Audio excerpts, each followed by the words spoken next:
There we are. Okay, we're recording. Cool. We're gonna have to fly through this. Bryce just told me he only has 2 hours, so 2 hours. uh, Yeah, how dare we? yeah, It shouldn't take as yeah. long as So week one. We had more to talk about in week one, I think. that's true. We had a lot more to talk about week one.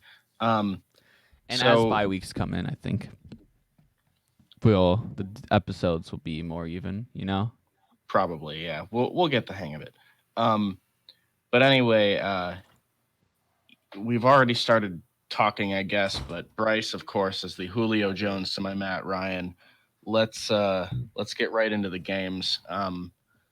So let's jump to Thursday night football, the first game of week two. By the way, I should mention up top that we got once again this week, just like last week, we got 9 results correct. Out Just of above 16, average. just above half. However, that could improve. Last week, it was one result that could change if the Bears beat the Packers at Lambeau. This week, if the Buccaneers beat, or excuse me, if the Panthers beat the Buccaneers in London, that could change this week's result. And if the racists win in Dallas later in the season, that could change the result. So All right. we So, could improve to 10 can or you send 11. me the link to the spreadsheet, by the way? It seems Oh, yeah. it's not. I always type the way I would find it is I would type in sheet and it would just be like the first one. But now there's a league one instead because I looked at Reddit last. So now I don't have it. You don't have it in your Well, docs? I think I have it, but I don't. Okay. It's called 2019-20 Complete Predictions Schedule Order. So search for one of those words and you should find it. I should. I don't deny I should. I just checked it and it is shared with both of your Google accounts. There it is. All right. All right. Well, oh, you're in. Cool. So yeah, I have been updating the results as they've been coming in. And that's how I uncovered that. 25%. Beautiful. That's how I uncovered that we actually made a mistake where we gave both the Giants and Bills wins against each other this week. And we talked about it and decided we're going to count it as a correct result because we both like the Bills and have don't like the Giants. But I think the Bills anyway, are a good team. Yeah. I mean, I don't mean like them as a team. I mean think that they're a good team. Yeah. And hey, they're 2-0. But anyway, let's Man, let's I just looked at one of the predictions. Trubisky will have a longer and more successful career than Dak Prescott. Looks very dull right now. Yeah, that's looking suspicious right about now. It looks terrible. Holy but anyway, shit. let's get to Buccaneers Panthers. I mean, there's not a ton to talk about here. That my big takeaways were, first of all, what a terrible game. Yeah, what a terrible game. Although it got exciting right at the end. But Cam Newton and Jameis Winston both looked awful in this game. I knew Cam Newton wasn't going to be good, but it surprised me that I'd rather have Jameis Winston right now than Cam Newton. Yeah, Winston did play better, although he didn't play well. He didn't turn the ball over in this game. And I mean, if Jameis Winston doesn't turn the ball over, it seems like that's the key to the Buccaneers. Honestly, it looked like Bruce Arians was just the better coach. That's what it seemed like. The entire game just seemed like it was outcoached.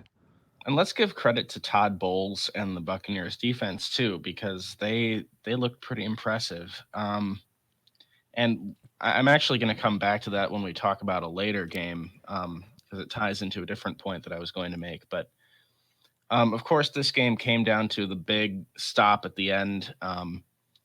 Honestly, it's a play that Christian McCaffrey should have made. And if he makes that play, then Panthers win, and we're talking about this game in a completely different way. I still think I would say Bruce Arians was the better coach, and I would just say that he had less to work with. And That's true. I don't deny that. Yeah, I think I wouldn't talk about it any different. I don't really result analysis at all when I watch games. So there's no outcome bias here, huh? Not really. Outcome bias is a ridiculous concept, by the way. Yeah.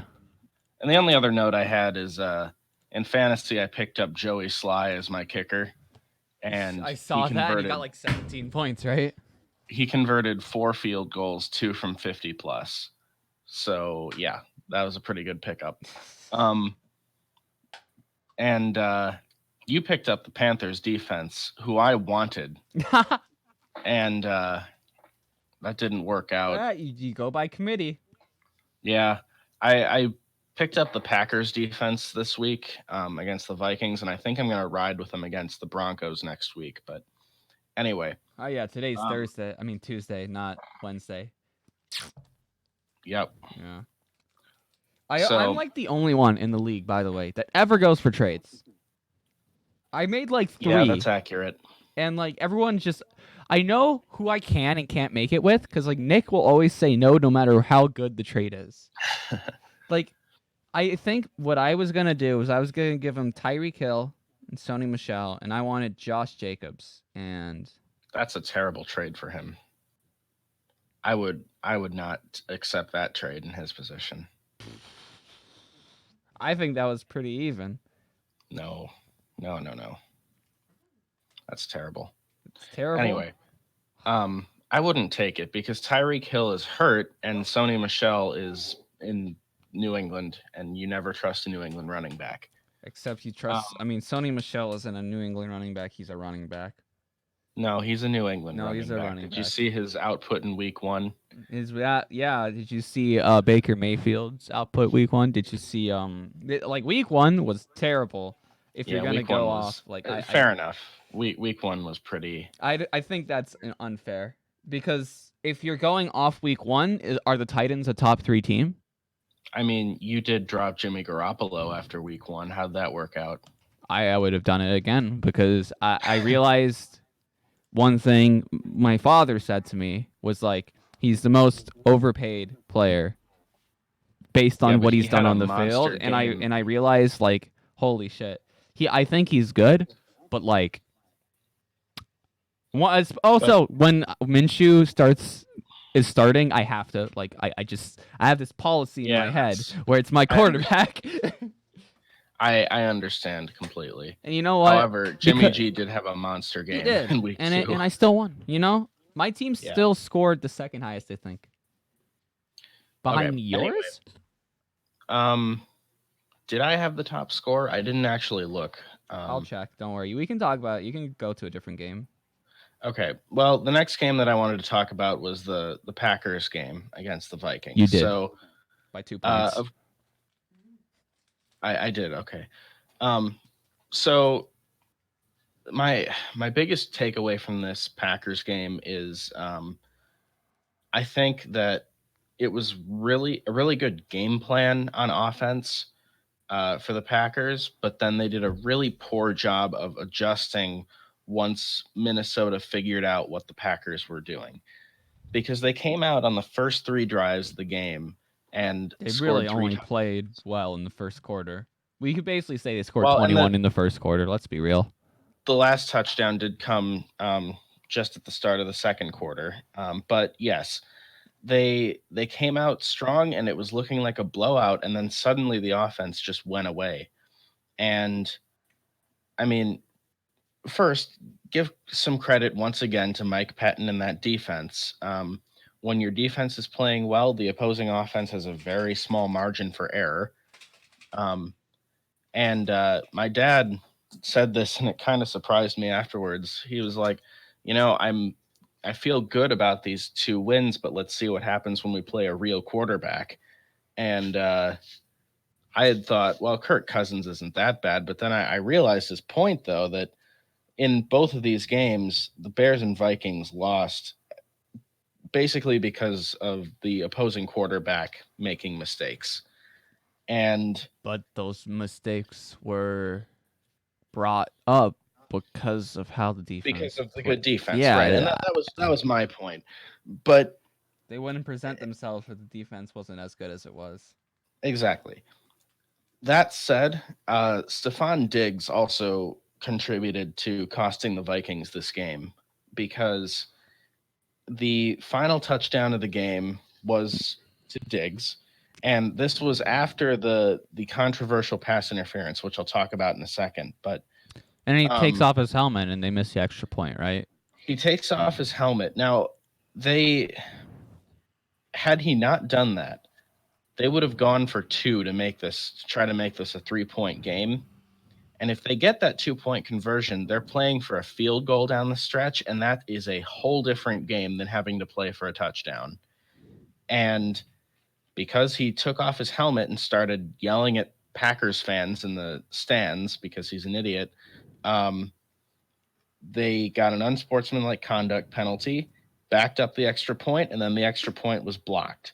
So big swing in momentum and on the scoreboard. And yeah, that was absolutely huge. But part of the reason that he was upset was the previous touchdown he had taken away by a weird pass interference review. And honestly, part of the problem here is that the broadcasting team did not understand what the penalty actually was on the play. It was called against Dalvin Cook, and they were saying it was for blocking too early. It was not for that. It was not for blocking his guy to. Essentially, they were thinking it was called an illegal pick play, but it was not that. The part of the play that was called a penalty is once he broke away from his defender, he then blocked Darnell Savage from coming up and making a play on Diggs. And that's what I think actually got called pass interference on review. And I actually agree with that call. However, I don't know. I still don't like the pass interference being reviewable like this.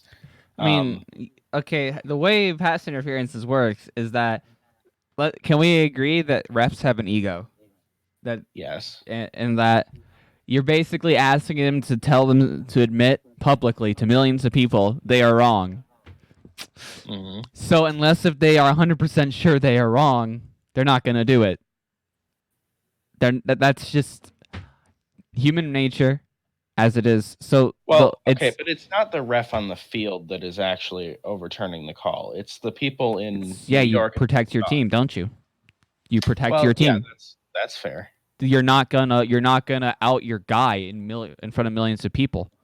Yeah, but they do it every week. The only times that I've seen that was surprising was like this. I think the Seahawks one, right? The Seahawks one got overturned. Yeah, and I was like, holy shit. Well, I mean, I agree. That one was surprising. But I actually agree with the call. Well, yeah, no, but it's surprising.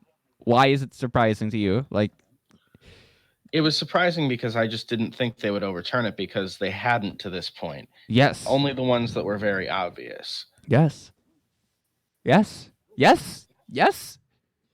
Like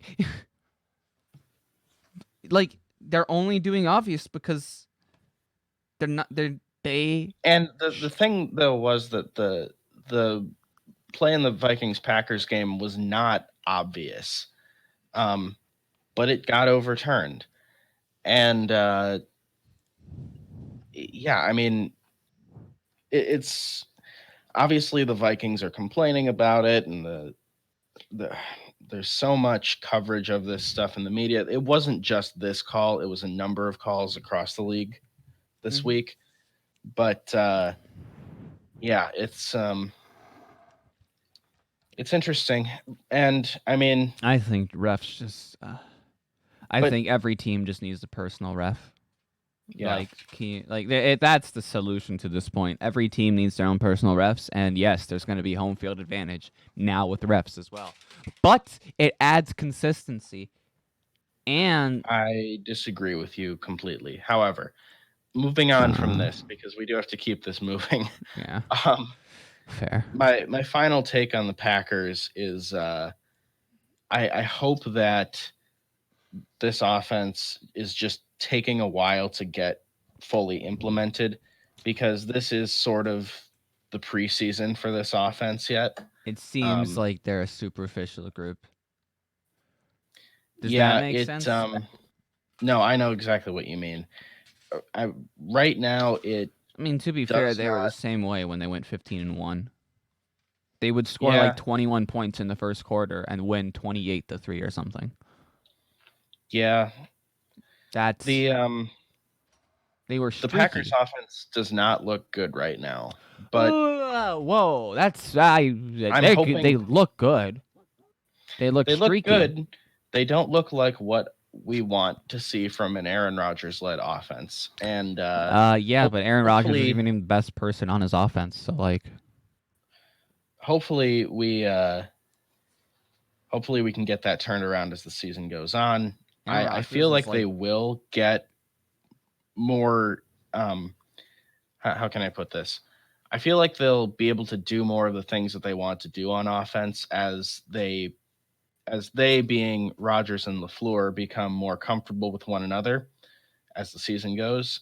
And for right now, a win is a win, so I can't really complain about that. The Packers are 2-0.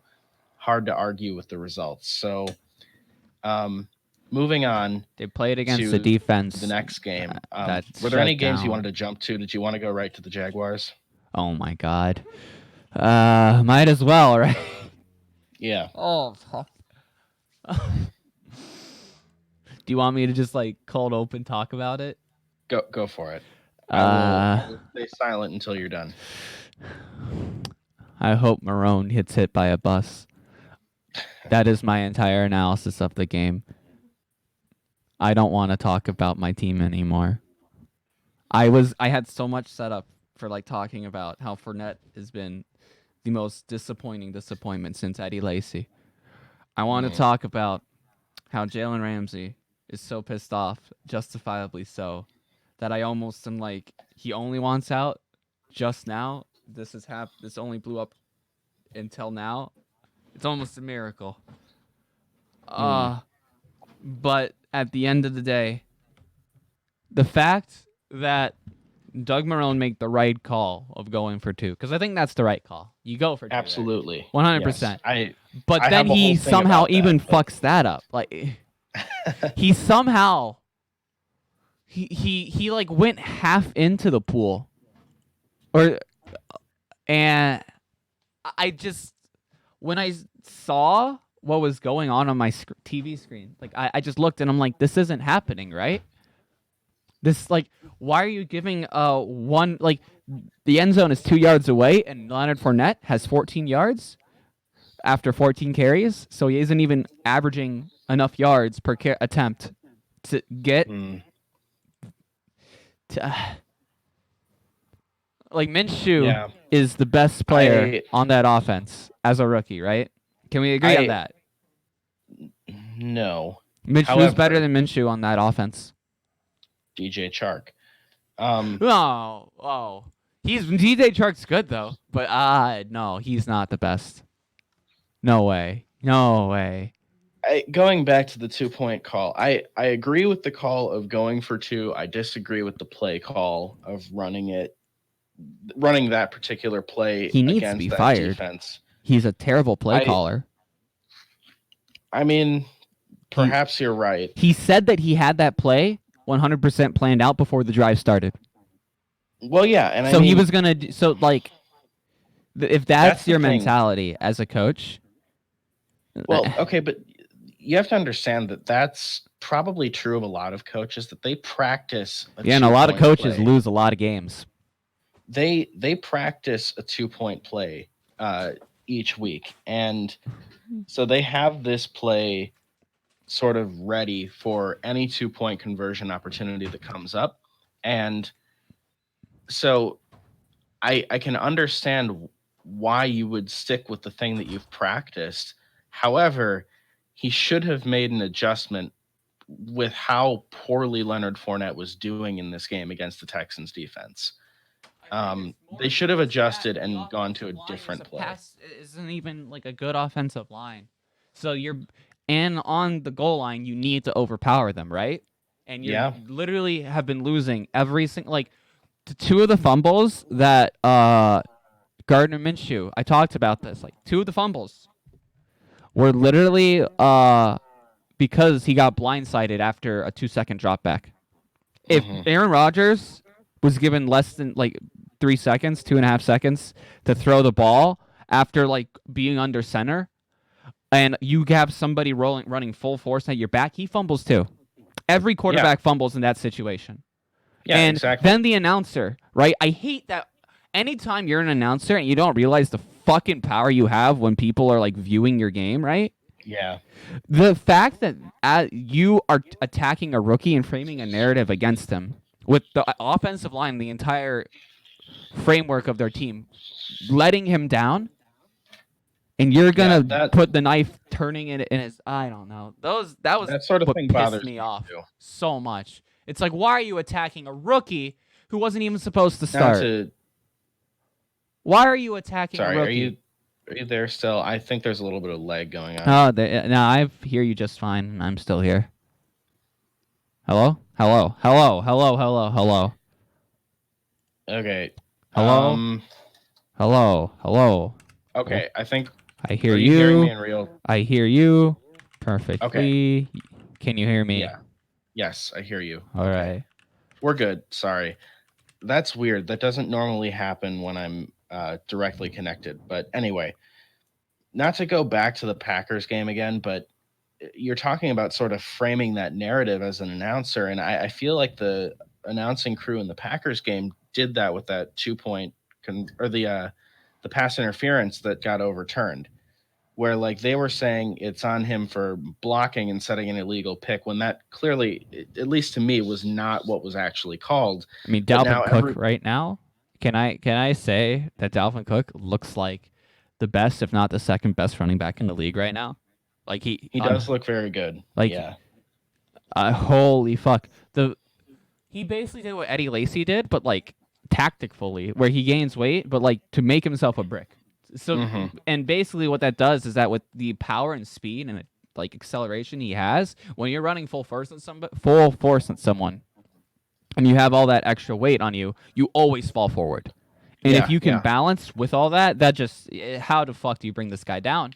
Yeah, he looks really good, and I think also it's surprising. The Vikings' offensive line looks a lot better than we expected too, and that's a big factor as well. Yeah. But anyway,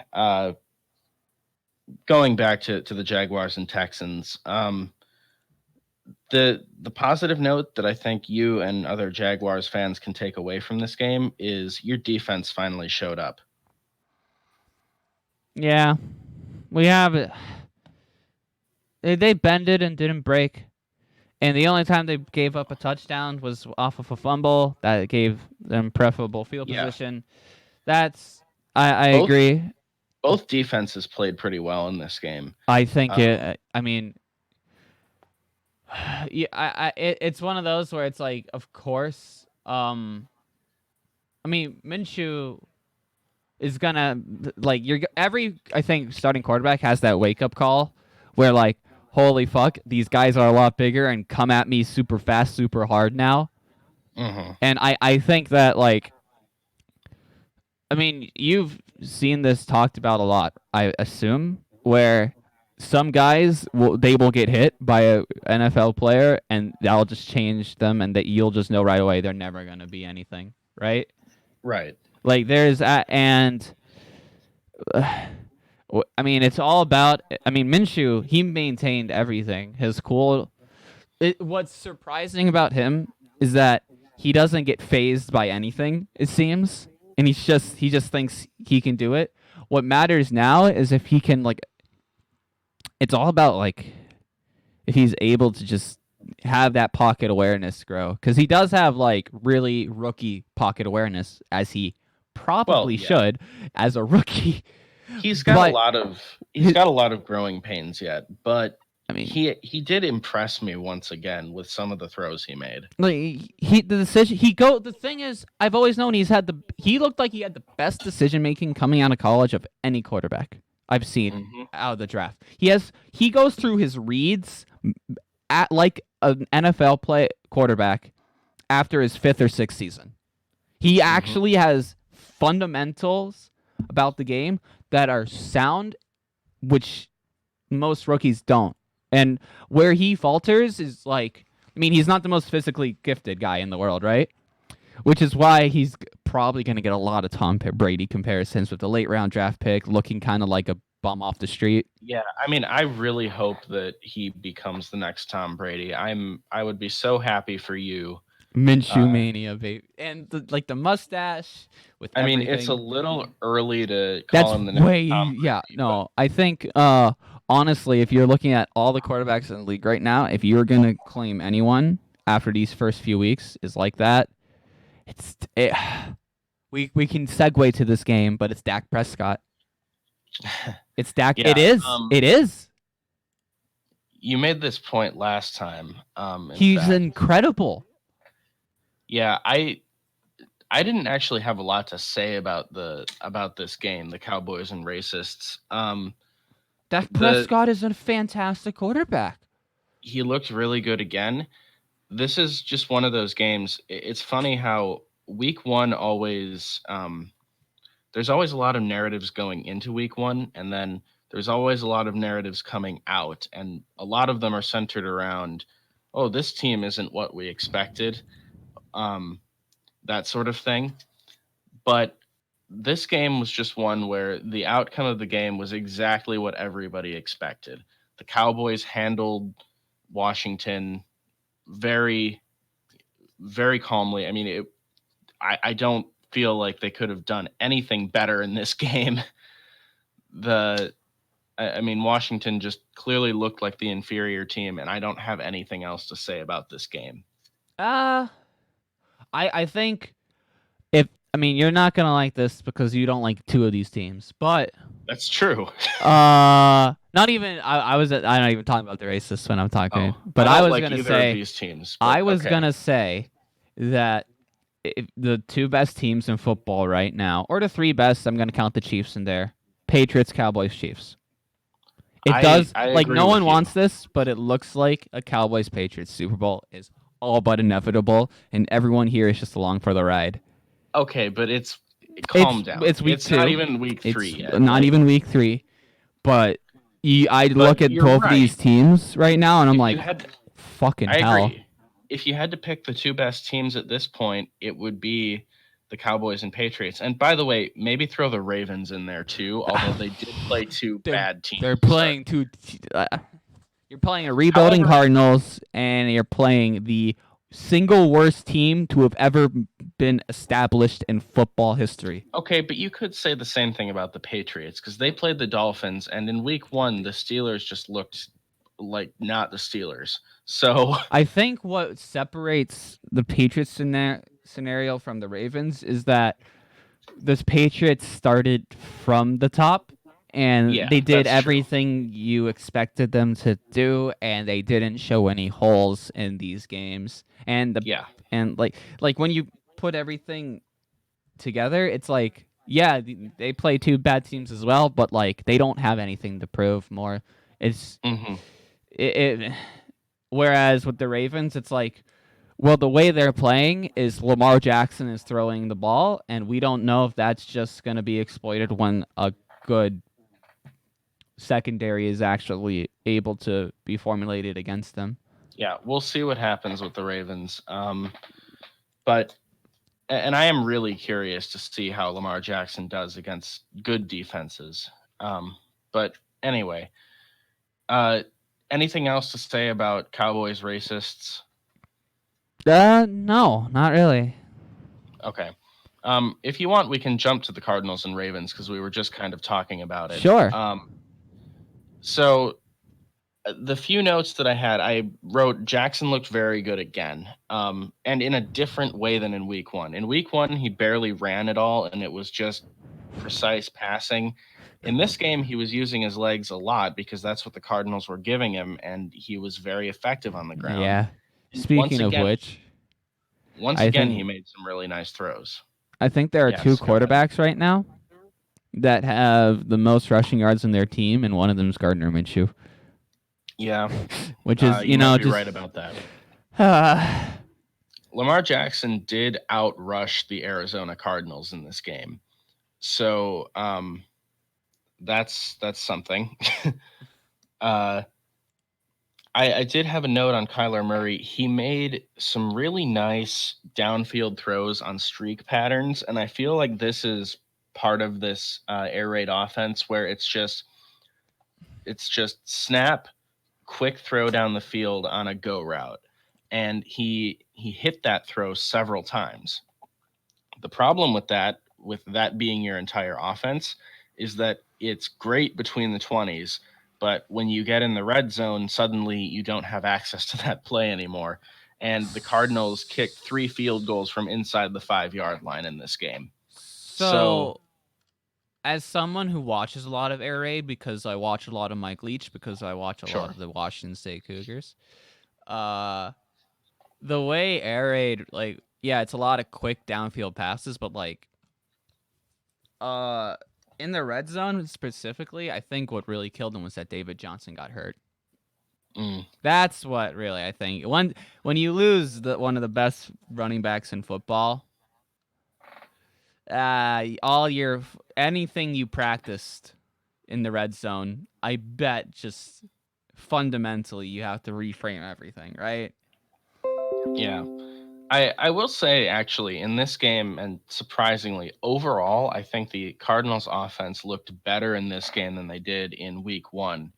And that's really surprising considering they were playing the Ravens defense as opposed to the Lions. I feel Um, as let's see. So we can tangent from this soon to the Lions, but I will say again.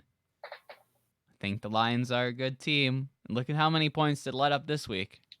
we can get into that right now, actually, because the Lions absolutely should not have won this game. The Chargers chargered themselves in this game. Um, Okay, I they their defense okay, is so legit. I want to point out that in this game, so yes, Matt Prater, the Lions kicker, did miss an extra point and a field goal in the first half. But then in the second half, 3 straight drives for the Chargers. So the first drive, they had 2 long touchdowns, one by Justin Jackson and one by Austin Eckler, both called back by penalties. And then that drive ended with them fumbling the ball at the goal line. So they were about to go in for the touchdown and lost a fumble.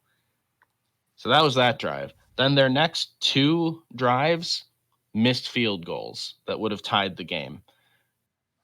And then on their final possession of the game, 3rd and long in field goal range, Rivers throws for the end zone and it's intercepted. And it was a very ill advised throw. To his credit, Darius Slay made a very nice play on the ball, but it was just not a Philip Rivers like throw. To be fair, I think And the Chargers, like, you're basically saying the Chargers should have scored around 23 points, right? um, let's see, they finished the game with 10. And you're basically, I They mean, we can give half let of me that think away, here. half of that back. We could give half of that back because realistically, half of that, if you replay this, 50% of what happened probably would have happened again. So I think Well, 23 is like, yeah, I mean they should have had that touchdown drive, right? So that would be another 7 points, and then they should have had 2 field goals, which they missed. So yes, if they convert those opportunities, 23 points. yeah. And And what I would argue is that if you're holding a Philip Rivers, like the explosiveness of this Chargers offense, if you're holding it up to 23 points, that's still really good.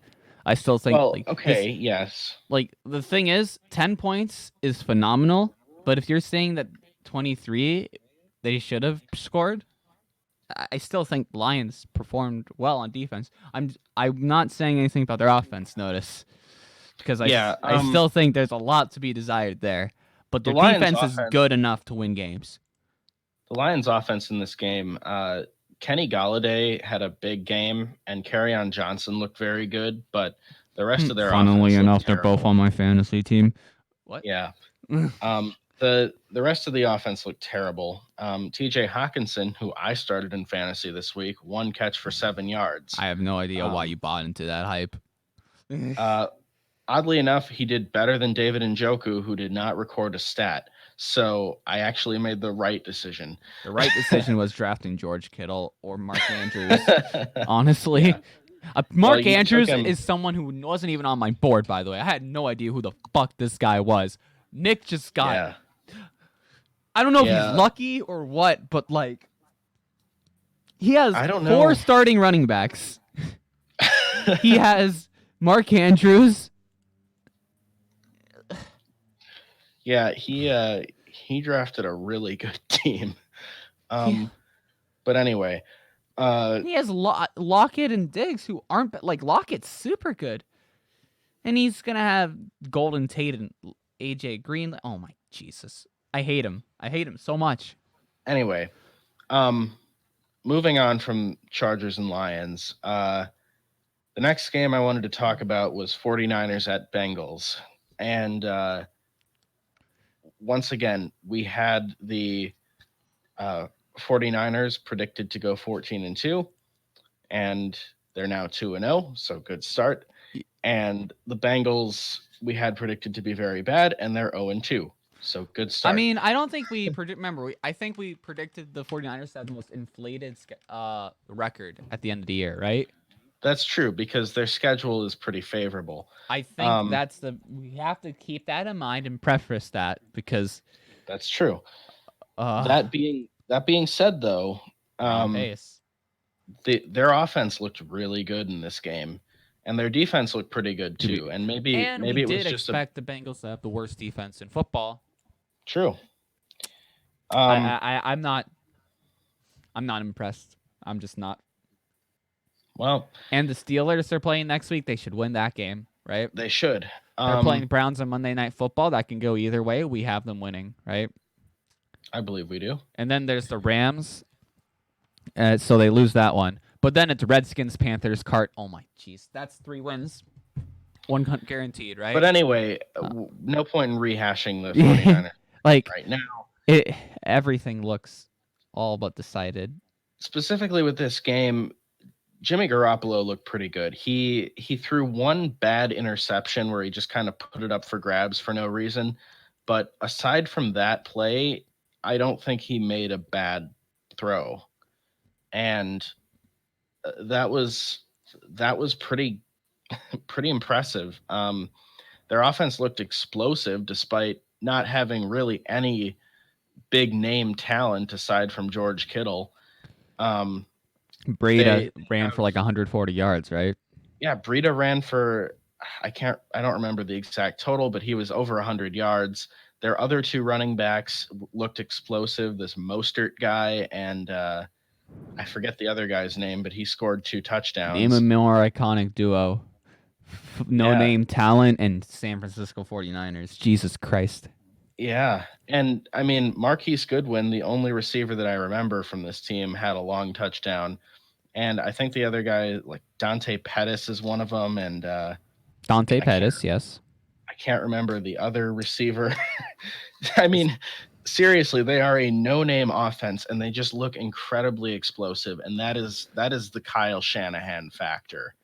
The Shanahan factor. I don't think you even need the Kyle in that. Just Shanahan's in general. Yeah. So yeah, this game was super encouraging to those of us who really like the 49ers this year. And I was very happy to see this game. Do you have anything to add, or should we move on? In contrast, I guess we can move back into that division and stay there. We could move to 2 games. Well, that works too. Yeah. The next game I had was Seahawks Steelers. So nice. We'll stay with both divisions. In fact, I think it was brought up, but Pittsburgh offense looked better without Big Ben. That was the first note that I had on this game. The offense looked better with Mason Rudolph than they did with Roethlisberger, and oh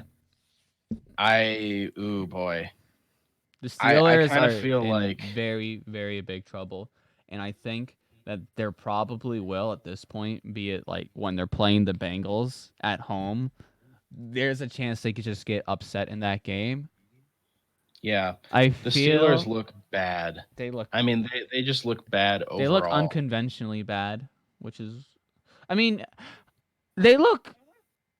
I don't think they even okay bad. No, because their play calls are actually still phenomenal, and they have the like that flea flicker to Smith Schuster, for example, and Yep, they still yep. mustered up 26 points with a backup quarterback. I wouldn't say they look bad.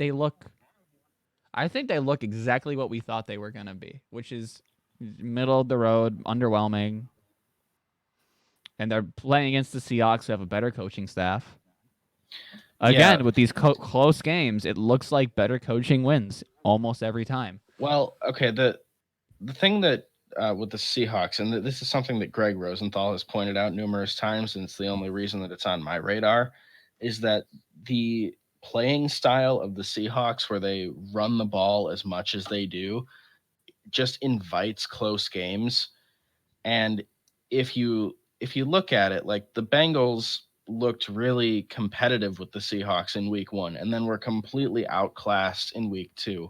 And the Steelers looked I mean, this game was a 2-point game at the end. It looked very close, but they got completely destroyed in week 1 by the Patriots and just did not look very good at all on offense. I mean, the Seahawks So, look like a one and done type team where they make the wild card and just lose.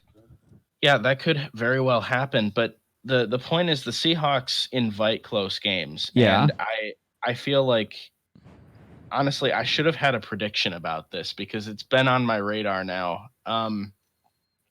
But I should have had a prediction along the lines of the plus minus score for the Seahawks games will be like within 10 points or something for the Oh, season. Jesus. um, Or they'll have a positive record and have less points than their opponents. yeah, That right there is fire, by the way, if you predict yeah, something like that. yeah. But anyway, um, I don't have much else to say about this game. DK Metcalf got his first career touchdown, so that's something. But yeah, I'm ready to move on from this one unless you have any other notes. The Steelers are in trouble. I'm ready to move on to the other injury and the last West team, Yeah, NFC West team. yes, and that would be, of course, the Saints Rams game. Actually, though, you know what? That's a late game. Let's save it. I want to get through the early games because otherwise we're gonna skip somebody. All right. So let's see. Bills Giants. That's the next one I have. Again, the Bills.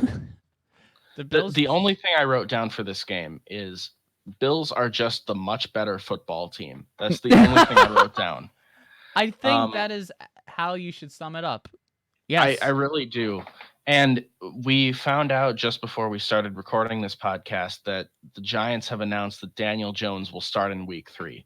I predicted sooner than a lot of people expected, but it's the right choice. I predicted a lot of good things out of Eli this season just because I thought he would be really good. I was incredibly wrong. Yep. And I take full responsibility for this. My bad, Eli. It is my fault.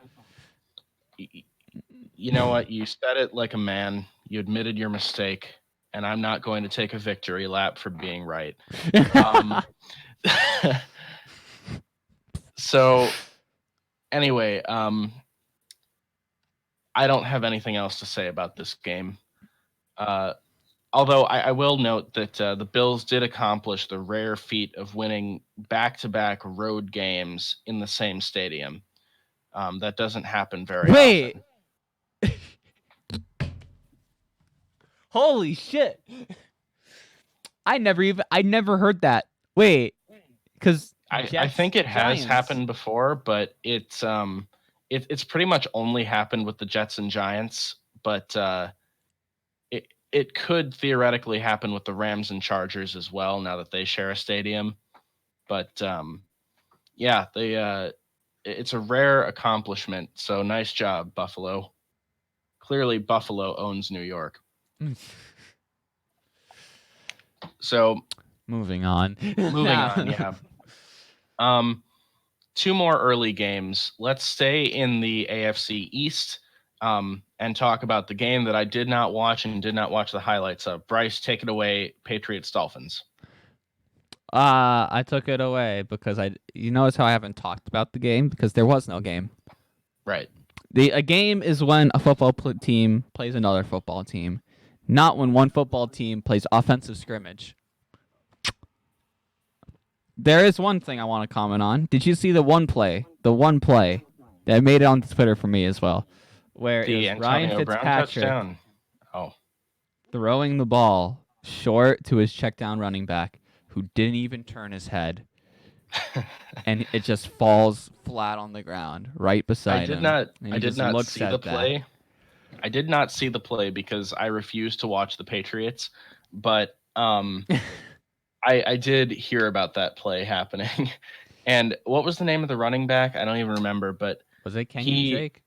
It wasn't Kenyon Drake. It was the backup, but he had a pretty miserable game all around from what I heard. I mean, he had to wear the Dolphins uniform, so you know. That is true. Can't be happy then. Just fuck that team. I don't want to talk about that. The one team I don't want to watch football of is the Dolphins. Yeah, that's fair for this week. But just to be clear, your responsibility on this podcast until further notice is to watch the Patriots games because I will not be doing that. And then the only other early game, there were 10 early games, which is ridiculous. I mean, come on, schedule makers. Hey, nah. Who doesn't love more football? No, I'm fine with more football, but like balanced it out. Play maybe 8 early games and 5 late games on Sunday. I mean, come on. But anyway, the last one is the one that started out hot. The Colts at the Titans. Yeah, man, that was a funny joke. That game.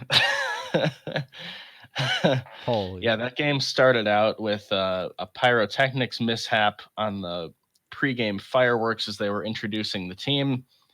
And some piece of machinery caught fire on the sidelines and had to be extinguished. No one was hurt, but obviously it was a pretty alarming situation. And as for the football in this game, the Titans tightened themselves. They shot themselves in the foot. They had a chance to win it at the end, and Mariota could not make a play. Jake Brisket looked really good in this game. He's a good I kind of am starting to believe the Jake Brisket hype a little bit. I mean, he's not a bad quarterback. He's not. I really like him. I don't know if he's a great quarterback, but I really like him as a person, and I really want him to succeed. And the only other thing to note in this game is Adam Vinatieri missing a couple more kicks, and he sounds like he's gonna get booted. There was talk that he might be retiring after this game, but it sounds like he will be kicking for the Colts in Week 3. Yeah, so it really sounded like he was gone, but something must have changed, I guess.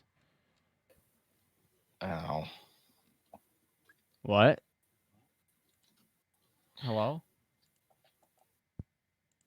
Okay, I think I'm back now. All right. You never cut out, by the way. And so if that ever happens, just keep talking. You cut out on my end, though. Fair enough. I wasn't hearing what you were saying. I saw your icon lighting up, but I was not hearing you. So fair.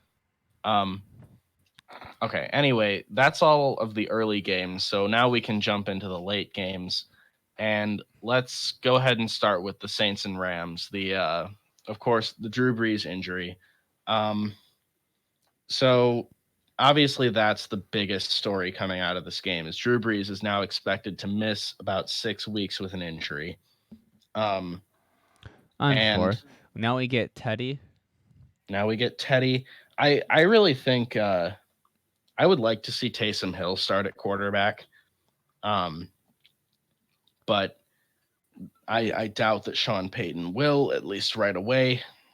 So Yeah.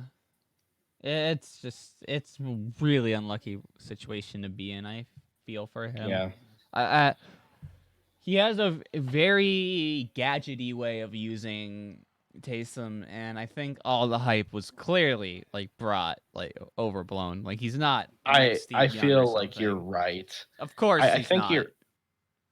you're right, and I feel like if Taysom Hill really was the player that they've hyped him up to be, that he would have relieved Drew Brees in that Teddy game and not Bridgewater Teddy Bridgewater. wouldn't be the most paid backup in the league.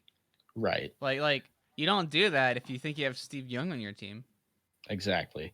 Um, so yeah, the on the football side of this, not talking about injuries, the Rams actually looked slow in this game to start. It was a 3-3 game for a while, and I think the Rams made it 6-3. And then finally, late in the game, the Rams offense finally put something together. Cooper Cup had that one really incredible catch and run that got them down to the 1 yard line.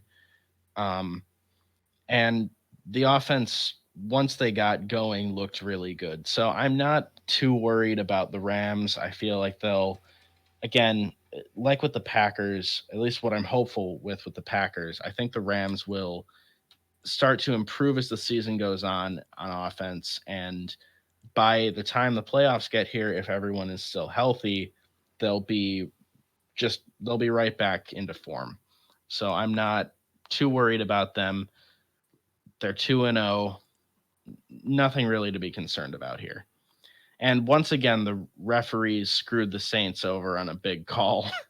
That was kind of funny, the Cam Jordan thing.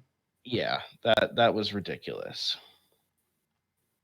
But anyway, moving on from this game, let's go to the Chiefs and Raiders. The other game out west. Well, actually, all three of the late games were out west. Um, so this game at the end of the first quarter was 10-0 Raiders, and people were kind of starting to panic a little bit. And then at the end of the second quarter, at halftime, it was 28-10 Chiefs. And then at the end of the game, it was 28-10 Chiefs. Nobody scored in the second half. And Like a flash, the Raiders were gone. yeah, it was just like suddenly Patrick Mahomes goes nuts, throws 4 touchdowns in the second quarter, and then the game is just over and everybody stops playing football. I mean, that's basically what happened. Nothing at all happened in that second half. Although the Chiefs did have one long touchdown play taken away by a penalty, but otherwise there was just nothing exciting at all in that half. Um, and yeah, I mean, again, it's kind of just what we expected from this game. In the end, we expected the Chiefs to win handily.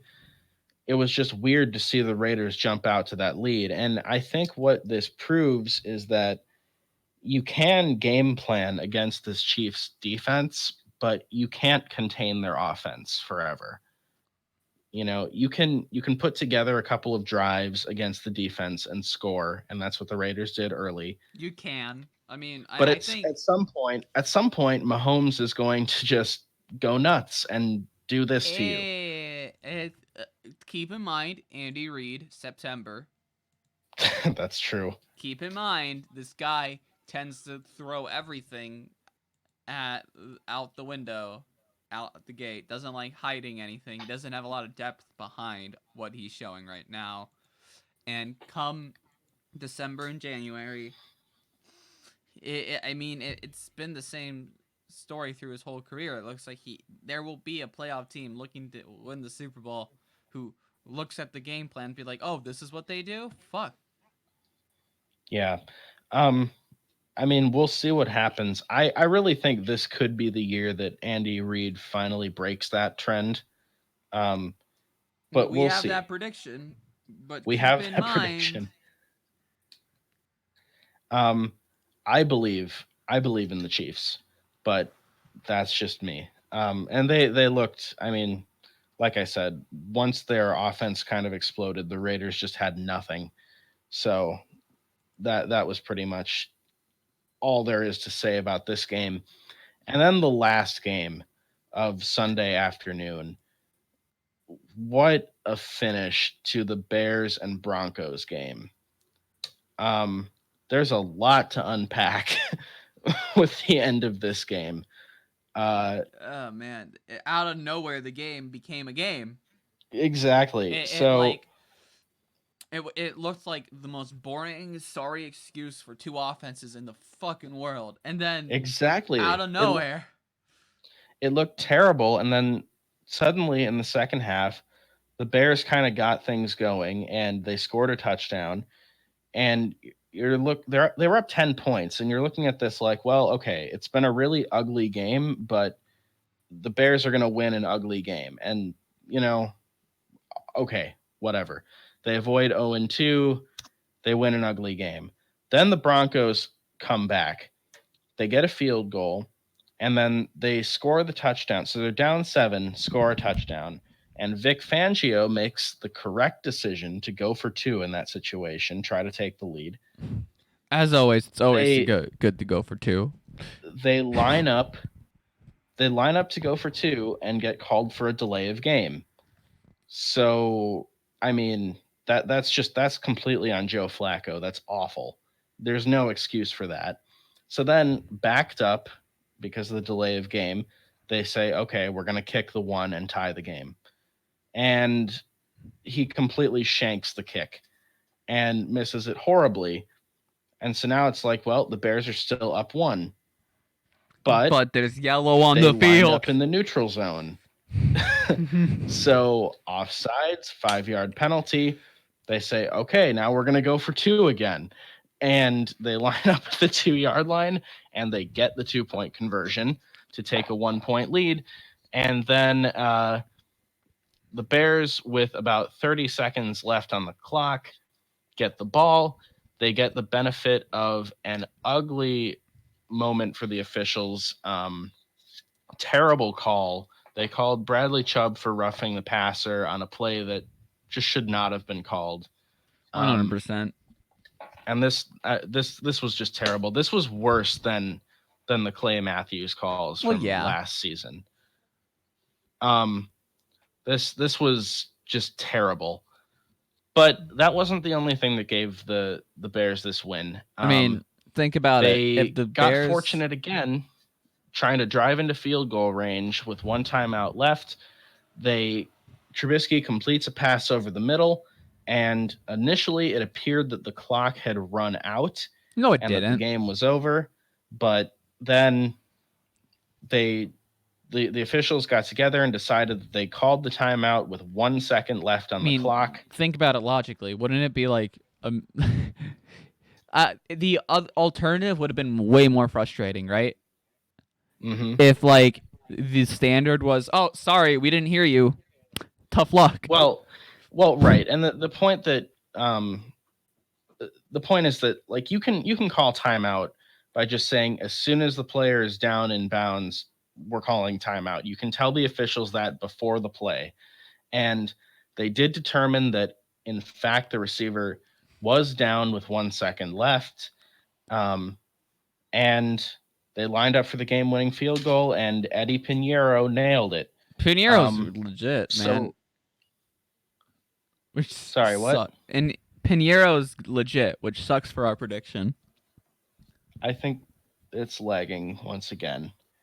Unlucky. This is so frustrating. In any case, I didn't hear any of what you just said. I just said that Pinheiro is legit, which means their prediction is fucked. It looks There's like. still lag. Okay. Hello. Tell me when you are here again. I Are you hearing me now in real I've time? always been able to hear you. I've never not been able to hear you. Okay. What I were you just saying about said Eddie Pinheiro? I missed most of that. Eddie Pinheiro, right, is a good kicker, right? Seems so. Which means our prediction of the triple doink grows dimmer and dimmer by the day. As if it was ever likely. Oh, I but would love it, by the way, if he's like perfect on all kicks this season until the triple doink. That would be amazing. And then he gets fired.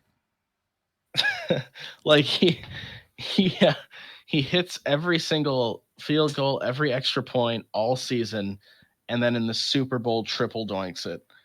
That would be amazing. But anyway, yeah, that was that game. Any final thoughts on that?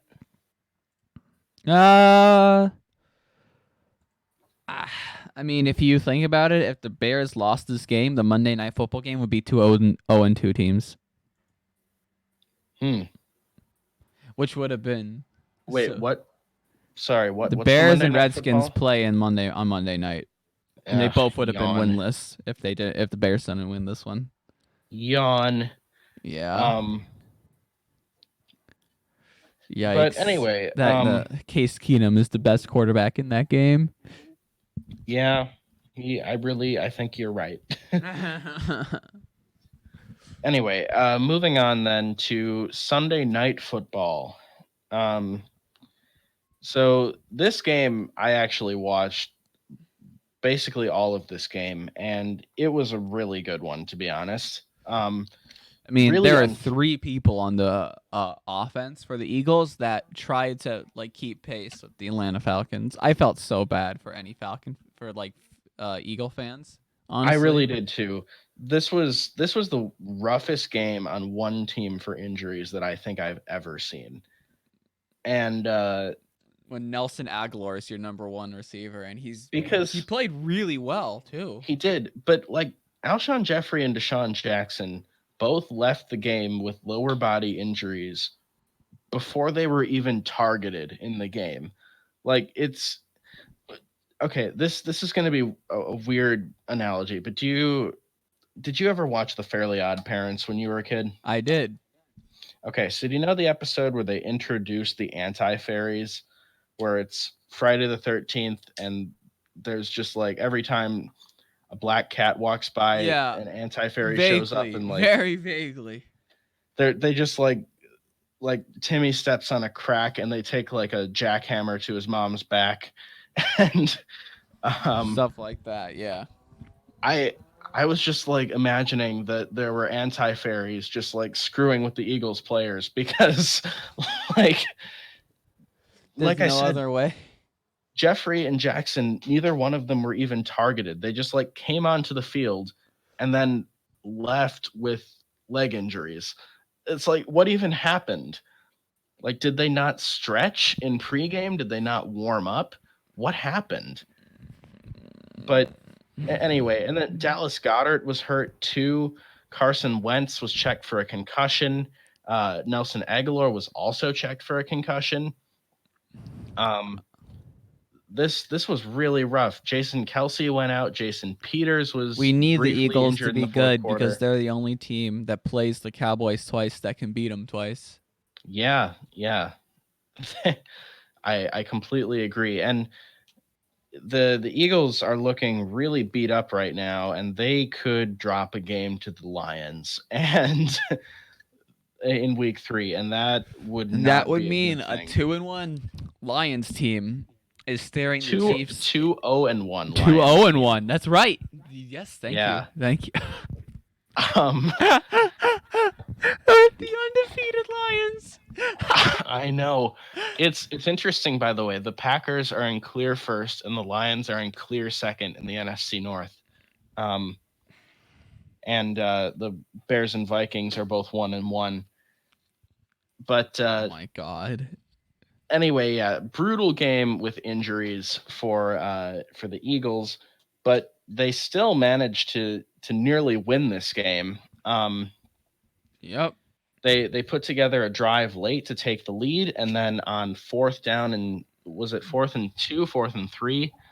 I don't remember the exact distance, but the the Falcons came up with a play. Matt Ryan saw that it was going to be a zero blitz, which Jim Schwartz had been calling all game. They had put Matt Ryan under heavy pressure all game.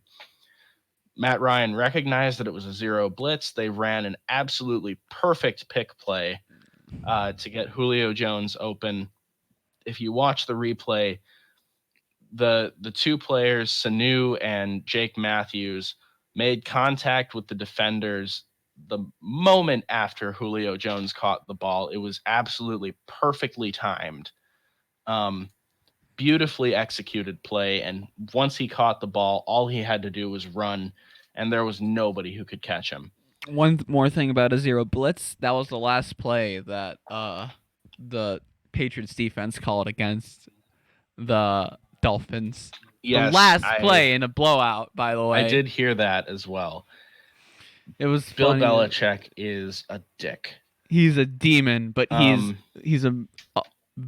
I don't have anything else. He is just a also dick. Remember the Chiefs Lions. But anyway, we could look at an undefeated Lions. Great game an between the undefeated Eagles Chiefs. and Falcons, despite all the injuries. I feel like if the Eagles had been healthy on offense, they would have just won this game without much effort. But as it is, the Falcons managed to get to 1-1, and the Eagles dropped to 1-1. So, I mean, we have the Falcons being 11-5 or something like that, 13-3. The Falcons, despite not coming out of the gate strong, are 1-1 after 2 weeks. Yeah. Can you hear me? Nope. Yeah. There's lag again. I can't hear you, dude. All right. I'm sorry. It's cool. Wonderful weather we're having. Connection. I don't know if it's on my end or yours. It's probably on my end. It's probably my stupid ISP. But this is very frustrating. Sometimes if I click in Discord and do this, sometimes that fixes the issue and I can hear you again. But I can't hear you right now. Well, I'm not talking. Okay. Yeah. There you are. Now I hear you. We have one more game. We do have one more game. Did you hear like all of what I said there? Yes, I did. Because I was basically talking continuously. No, so, yeah. Okay. Yeah, no. Yeah. The only thing I tried to say was I wanted to bring up that we could look at an undefeated Lions and an undefeated Chiefs team playing each other. Oh, my God. In week 4. I didn't think of that. I really hope... Well, no, I want the Lions to lose to Philadelphia. A 3-0-1 Lions team after the Chiefs game. Think about it. Jesus. I don't want to think about it. But hey, the Packers could easily be 4-0 and still be in first place at that point. So I mean, they also play the Eagles in that time frame. Right, but home game on Thursday night against the Eagles. So they play a banged up Eagles team, and they play the Broncos, who look miserable. Right, I feel like the Packers will very likely get to 4-0, and I'm very excited about that. But anyway, yeah, I feel the same way about my Jaguars. Mm-hmm. One more game to talk about, and I did not watch this game last night, so I will let you talk about Browns Jets. I did watch the highlights, but I'll let you talk about it. People are saying that, everyone wants this Browns offense to be as explosive as the Chiefs. They're a different team. They're not going to be. They're a strong offense that scored 23 points in a game that they were going to win regardless because there was no quarterback that even was starting on the other side of the ball. It really looked I felt so bad for Adam Gase. Like, what the fuck is he supposed to do on offense? You even saw, glimpses of Le'Veon Bell being able to do what he wants, but, if he's the only thing on the offense that can move... Yeah, he actually looked good. He looked like Le'Veon Bell. And It just looked like a lost game before it even started. Yeah, but I mean, and we didn't, Fucking of course. mono, by the way. That's Yeah, funny. we of course didn't get to talk about it on this podcast, and it's kind of old news. But Sam Darnold has mono, and he missed this game, and who knows how long he's going to be gone. Um, and I mean, I really hope he can get back soon and try to salvage this Jets season because it just looks really bad right now. Trevor Simeon went down with He an won't be injury back that till like looked. week 6 or week 8, I think. Because the problem with mono, the biggest problem is that you can't make physical contact. Really. Yeah, You can't make in a contact sport, you can't do it, and also you could have a fatal laceration from yeah. a I big mean, hit. mono's Those a are the very serious illness, and I mean, I really I hope he can get well soon. But I mean, the main thing is I just hope he can get well. You know, yeah. it's I mean, mono can be life threatening if it's not treated uh, properly. I mean, I've never had it myself, but my brother had it when he was in high school, and I mean, he was in bed for 2 weeks. I mean, Isn't it that was bad. it's an STD, right? No, it is not an STD. It is It not. is I was it is lied an to. it's known as the kissing disease because it is frequently transmitted by through kissing, sharing saliva with somebody. Oh, okay. Um, but yeah, it can happen in many ways. But yeah, it's like I said, very serious illness. I hope Sam Darnold, the person, is well, and I hope that he can get back to being a football player pretty soon because the Jets desperately need him. Um, Luke Falk took over as quarterback when You know Simeon who the went backup down. was after Luke Falk? No, I do not. Le'Veon Bell. Really, it was Yes. Le'Veon. Holy shit. And after that, it's Ty Montgomery. Apparently. Hello?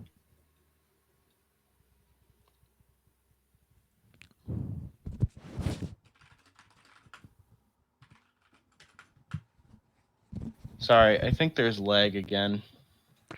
Yep, No, I can there's hear you now. I definitely can more hear you. lag. Hello? God, this is so annoying.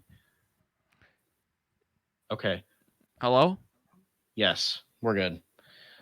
All All right. right. God, thank God this podcast is almost over. I'm getting really frustrated with the lag. Yeah. Um, but anyway, yeah, the problem with the Browns offense is really that I feel like they don't have an offensive line, and they have all these weapons, but weapons can disappear if you can't block for the quarterback. So I mean, I don't know what else you can do. If they can somehow block for Baker Mayfield, they'd be a great offense, but right now it's not looking like they can do a very good job of it. Um Yeah. so yeah, moving on, there were a couple of news items. We hit most of the big stuff while recapping the games. But one thing we didn't mention is Minka Fitzpatrick, the Dolphins safety. Um, and of course, famously at this point, after the week one loss to the Ravens, half the Dolphins roster just about asked to be traded. Um, and Minka Fitzpatrick has now gotten that trade. Oh, man. He has been traded to the Pittsburgh Steelers. So from one 0-2 team to another. I passed this stick from me to you. Yeah, I don't know what that means. It's a little childhood game where like you have a stick in a circle of kids and you like I pass my stick from me and you say something about yourself or something. Okay, never played that game. Maybe that's why I don't have any friends.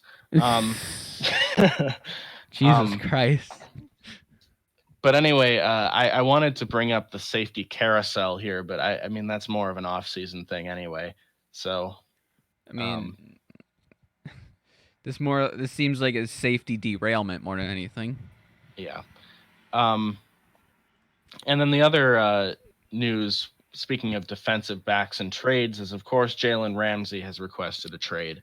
And I don't know that we mentioned that directly, but I kind of don't think he will get traded. I could be wrong, I think but that there's something called you can put your foot forward and be like, no, you promise you play for us. You have a contract. This is a job. You work for us. but it's interesting though. If you remember in the offseason, they had the option. Like there were talks that they were going to extend Jalen Ramsey, and they decided instead to make him play out his rookie contract. Like And an idiot, by the way. he had said at the time, he said, I'm going to make them, I'm going to essentially make them pay for this next off season. They're going to end up having to pay a lot of money to me in order to keep me. And now, if it turns out that they really weren't into Jalen Ramsey like we thought, and they're just looking to trade him, it could actually make some sense not paying him. That pisses me off, though. Yeah, to me, like he's the best cornerback in football. To me, I mean, he is an elite cornerback. He's objectively the best cornerback in football. It's just that cornerbacks they're kind of like fantasy quarterbacks, right? They like the best aren't that much better than the worst or like the middle of the pack, right? Yeah. You can get by with middle of the pack cornerbacks if you have elite safeties, I feel. Safeties are way more valuable. And the Bears know this, and the Packers know this, by the way. Even though Jair Alexander is really good. Okay, agreed with pretty much everything you just said. But what I will say is that although he is an elite cornerback and arguably the best in football, he's a head case. You know, he's a locker room problem and a team distraction. And I can understand why the Jaguars just wouldn't want to put up with him at this point, especially when it's a cornerback. And as you just said, you can get by with average talent. They don't have anyone else to lead in the secondary. That's why we want Jalen Ramsey to stay. There's a difference when you don't have anyone behind him. Oh, man. Especially with Telvin Smith, who already just left for no fucking... I said this 2 seconds ago. Like Telvin Smith. See, Holy fuck. Hello, I'm talking to you from the past. I'm going to ignore that we're lagging. I'm just going to keep going. Because the fact that Telvin Smith is taking a break, the fact that we have anybody that's, like, gone, I mean, our fucking oldest veteran player on defense, Calais Campbell, got injured in this game. I don't know if he's going to be okay for Thursday. Oh, my God. I didn't hear most of what you Holy said. Shit. I was probably talking over you. No, it's just a rant about how like Telvin Smith's taking the season off. Calais Campbell seems a little banged up and hurt for Thursday. Like, yeah, I'm just. Oh man. Yeah. I don't have much. I'll ask you this: if you had to take, and I honestly never thought before the season started that I'd be asking this question. But if you had to take the Jaguars defense right now, assuming that you have Calais Campbell and Jalen Ramsey for the foreseeable future, would you take the Jaguars defense as it is or the Packers defense as it is? No, the Packers is younger, so the Packers is younger and has more talent. How about for one season? For one season, the Packers. How about for one game? The Packers. They're more disciplined. Wow. The Jaguars defense doesn't have any leadership, or which is crazy because of the coaching staff being so shit. I mean, There's no reason why we have so many ejections. There's no reason why we have so many head cases. It's all the coaching staff. It's not the players. It's the coaching staff that thought that if we just got leaders at quarterback, we'll be okay in the locker room. No, it's your fucking job, Marone, and you don't do your job. You're a bad coach, and you should not have a job. Yeah. That it like I the reason why Nick Foles and the reason why Gardner Minshew are in that locker room is because they thought that they could be the emotional leaders. That's not how it works. as a Packer fan, I like having been calling for Mike McCarthy's head for so many years. I can relate completely to what you're saying about Doug Marrone. I agree with you. They need better coaching and better leadership. It's all about coaching. It's 100% about the coaching staff. Coaching staff has won the Seahawks 2 games. Coaching staff is the reason why the Lions haven't lost yet, but arguably I it would could be argue that it's yeah. the reason the Packers are 2-0 also. I would also I mean, I think that's more GM work, by the way. I think the Packers are 2-0 That's because true. their general manager has been insane. The way Yeah. he's built this defense is nuts. That guy's insane. Gutekunst is a big winner from these first 2 weeks. I will agree. Uh, All of his moves so far have worked. he looks like a madman how good he's been. The only thing that hasn't worked for him, and by the way, I forgot to mention this in the Packers game. You've talked before about how terrible Jimmy Graham is at blocking. Why is he on there? That honestly, Jimmy Graham being on this team is holding back the Packers offense. If you literally That just is a benched him huge, right huge now, factor. they have Mercedes Lewis as his backup, by the way. They do. Why don't they just start Mercedes Lewis? They should. They have they drafted a rookie tight end, Jake Sternberger, who got injured in preseason, and when he gets back, he's supposed to be the starting tight end. But that's not going to be until midway through the season. So we need to get rid of Jimmy Graham. If he's still on this team next season, something is very wrong with whoever is evaluating the tight end position for the Packers. It's like it's such a weird dent because it's obvious how bad he did not record a reception in the Vikings game. And if you can't block and you're not involved in the passing game, what are you doing on this team? Taking a lot of fucking moolah. Yeah, he's oh man. He missed several key blocks that I noticed. And I never used to look for this, but now that I'm looking for it, I'm seeing him missing blocks all the time. And it's terrible. Why is he even on the field? And part of the problem too is that at one point the Packers brought in Mercedes Lewis and whoever their third tight end is, and I immediately went, they're running, that they're calling a run play on this first down, and they did, and I figured that out very quickly.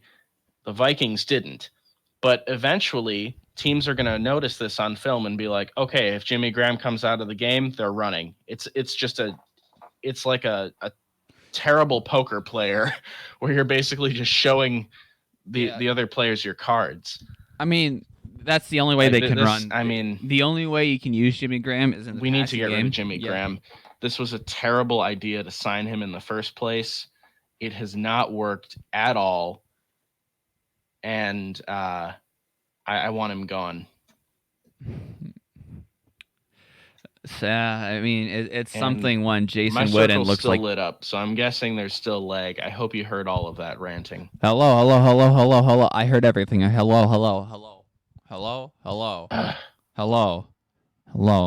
I heard everything. Okay. Hello. I think you're back. Yep. All right. Okay, we're back. All right. Usually, if I just go into Discord and type something in the chat, it'll something will refresh, I think, and it actually all right. me again. So, but also it says a lot when Jason Witten looks miles ahead. Yeah, I know. Why couldn't Jimmy Graham be Monday Night Football last year? Holy shit. Yeah, I want Jimmy Graham gone. But anyway, that's all the football stuff that I had to talk about. Was there anything else you wanted to mention about anything? I just want my team to win some games. Okay. I just want to win a football game this year. Yeah. I hope the Jaguars can get some wins and give you something to be excited I want about. Minshew to be a winner. Yeah, I do too. I'm rooting for him at this point. Um. Anyway, should we move to music? I guess we How, how can. are how are we for time, by the way? I have like around 10 minutes actually. Okay, so should we skip music for this week? We can. I mean, I can tell you I mean, it's the Foo Fighters, so I mean, Yeah, so you I liked it, and I can tell you that I did enjoy the album you recommended as well. So that I thought you would. yeah, this was it was interesting, and I have some thoughts on it that I don't want to try to share in 10 minutes. Yeah, sure. Okay. Um, Yeah. so we can save that for next week. So then the final segment on our show is how have you been? Pretty good. Algorithms is okay. I have Who's Firsty, teaching right? algorithms? I'm taking algorithms. And I Who's can tell you teaching? right now, Firsty. First Okay. Firsty class I've ever had. I love it. Yeah. I really like the class. I really like Really. Firsty. What I don't like is that it was a group project for like the second assignment, and I got like points off for missing because only my partner turned it in. Because if I turned it in, it's the exact same thing, right? Mm-hmm. And he took off 30% of my grade.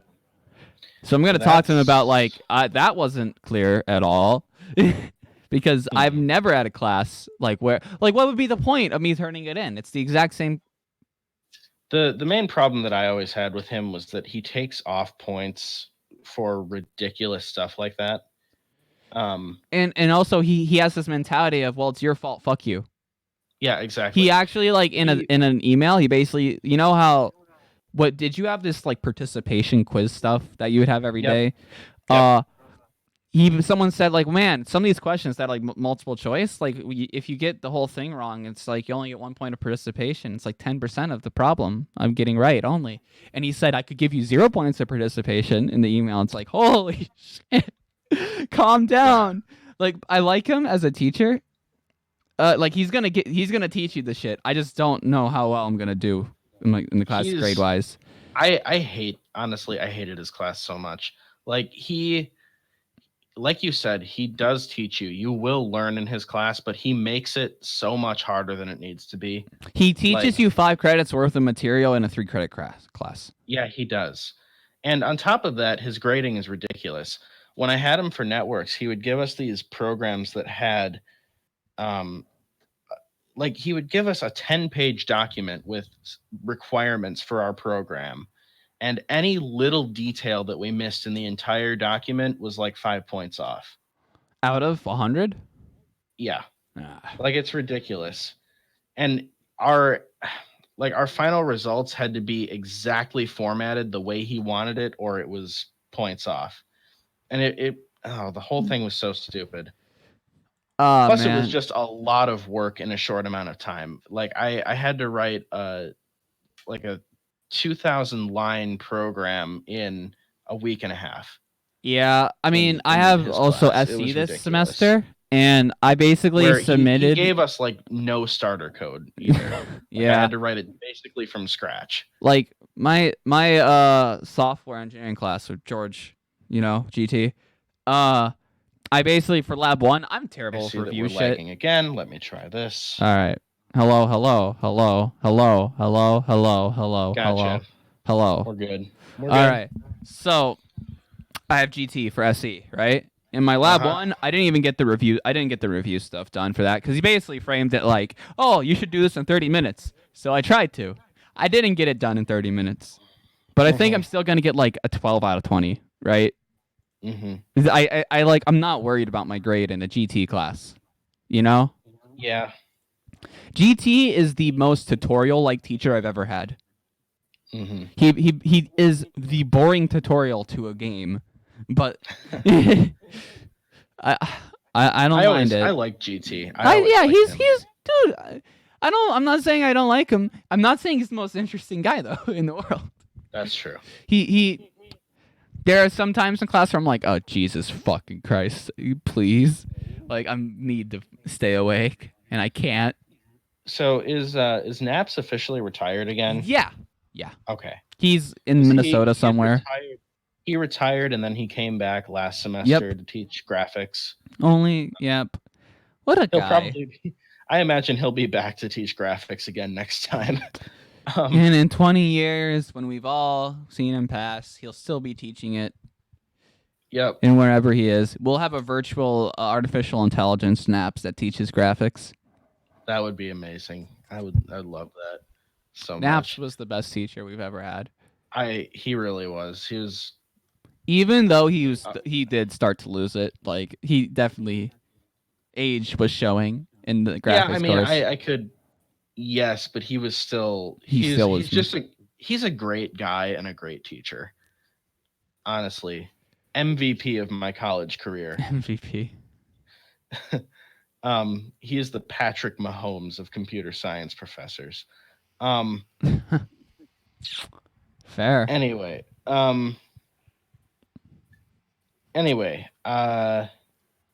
yeah, as for me, I mean, I'm not Yeah. really up to much right now, just kind of football. Honestly, Football, yeah. football is the thing that I look forward to the most right now.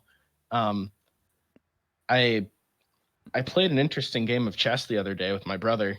Yeah. Hey. My brother Daniel, I'm teaching how to play chess, and I mean he's known how to play chess for years now, but like he's finally starting to get good, and so our games are really interesting when we play. And in this game, I played a King's Gambit line, which I know that neither of us really knew super well.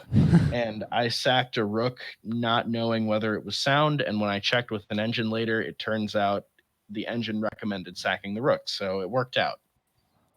And then I ended up winning the game. But the main reason I did it was just to see if Daniel could calculate all the tactics, because it was a very double-edged position. Fair. But anyway, yeah. So that's pretty much this has been How Have You Been?